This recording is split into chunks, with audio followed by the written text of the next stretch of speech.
backgroundnya sendiri katanya Profesor Serangga dia. Iya. Menurut Anda apakah karena dia mengerti protein maksudnya? Itu kakak kelasku lagi tuh. IPB.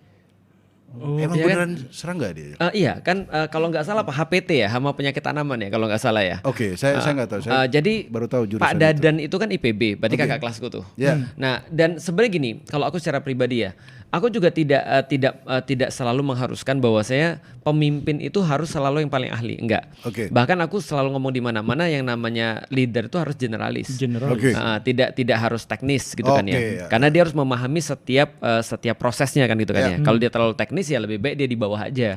Tapi kalau misalnya leader itu memang harus generalis. Aku sih nggak ada masalah dengan itu sih. Dengan backgroundnya nggak ada masalah. Tapi problem utama pada MBG menurutku ada pada pertama prioritasnya sebenarnya apa?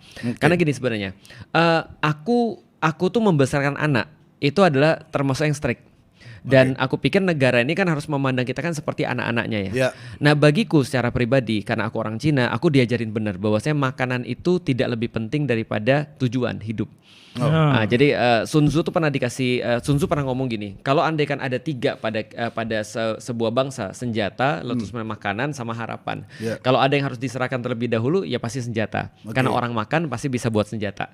Dan harapan tetap bisa perang. Nah, tapi kalau ada 2 di antara harapan dan makanan yang diserahkan, makanan dulu yang diserahkan. Kenapa? Karena orang punya harapan tetap bisa berperang, walaupun nggak ada makanan.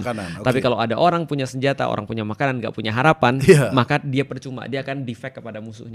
Nah, itu yang menurutku ngapain kita kasih makan kalau kita nggak kasih tujuan hidup ini untuk apa masalahnya. Ada orang bilang gini, orang stunting nggak bisa diajarin. Masalahnya adalah, nih coba lihat ya, logikanya ya. Mohon maaf, ketika Pak Dadan bilang sama Pak Prabowo,